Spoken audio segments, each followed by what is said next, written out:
ప్రతి అక్షరం ప్రజల పక్షం. HR9 న్యూస్ టీవీకి స్వాగతం, సుస్వాగతం.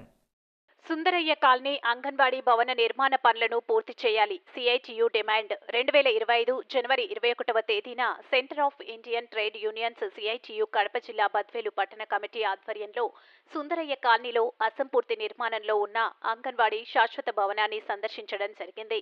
ఈ సందర్భంగా CITU పట్టణ కన్వీనర్ కె నాగేంద్రబాబు మాట్లాడుతూ బద్వేలు మున్సిపాలిటీ 18వ వార్డు సుందరయ్య కాలనీ నందు నివసిస్తున్న ప్రజలందరూ బడుగు బలహీన వర్గాలకు చెందిన నిరుపేదలని, కాలనీలోని గర్భవతులు, బాలింతలు, చంటి పిల్లల సౌకర్యార్థం 4 సంవత్సరాల క్రితం నిర్మించి తలపెట్టిన అంగన్వాడీ శాశ్వత భవన నిర్మాణం అసంపూర్తిగా ఉండటం వలన సుదూర ప్రాంతంలో ఉన్నటువంటి అంగన్వాడీ కేంద్రానికి వెళ్లి పౌష్టికాహారం తీసుకొనుటకు కాలనీవాసులు ఇబ్బందులకు గురవుతున్నారని, అంతరంగా సంబంధిత కాంట్రాక్టర్ పనులను నిలిపివేయడంతో అసంపూర్తిగా ఉన్న భవనం అసాంఘిక కార్యక్రమాలకు నిలయంగా మారిందని, తక్షణమే సంబంధిత శాఖ అధికారులు అంగన్వాడీ భవన నిర్మాణ పనులను పూర్తి చేయటకు అవసరమైన చర్యలను చేపట్టి ప్రజా అవసరాల నిమిత్తం వాడుకలోనికి భవనాన్ని తీసుకురావాలని కోరారు.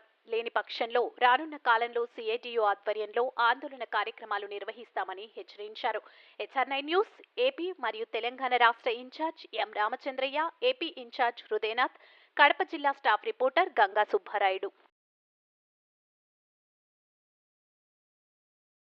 లేకపోతే చిన్న పిల్లలు కానీ ఈరోజు పౌష్టికాహారానికి దూరమవుతున్నటువంటి పరిస్థితుంది. ఈరోజు ఈ కాలనీ అత్యంత వెనకబడినటువంటి కాలనీ. ఈ కాలనీలో నివాసం ఉన్నటువంటి అందరూ కూడా బడుగు బలహీన వర్గాలకు చెందినటువంటి అత్యంత పేదలుగా ఉన్నటువంటి వాళ్ళు ఇక్కడ జీవనం సాగిస్తున్నటువంటి పరిస్థితి ఉంది.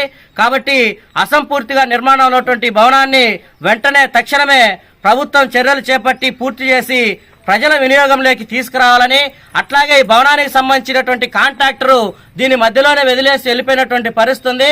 కాబట్టి ఆ కాంట్రాక్టర్ పైన ఈరోజు శాఖాపరమైనటువంటి చర్యలు తీసుకొని ఈ భవనాన్ని పూర్తి పనులు చేపట్టి తొందరగా ఈ భవనాన్ని వాడుకలోకి తీసుకుని వచ్చి అద్దె భవనంలో ఉన్నటువంటి అంగన్వాడీ కేంద్రాన్ని శాశ్వత భవనంలోకి మార్చాలని చెప్పేసి కూడా మేము ఈ సందర్భంగా ప్రభుత్వాన్ని, పాలక వర్గాన్ని కోరుతున్నాం.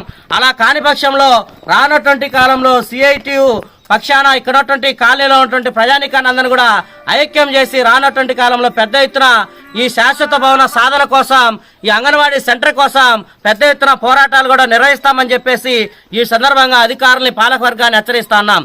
కె నాగేంద్రబాబు, CITU జిల్లా కార్యదర్శి.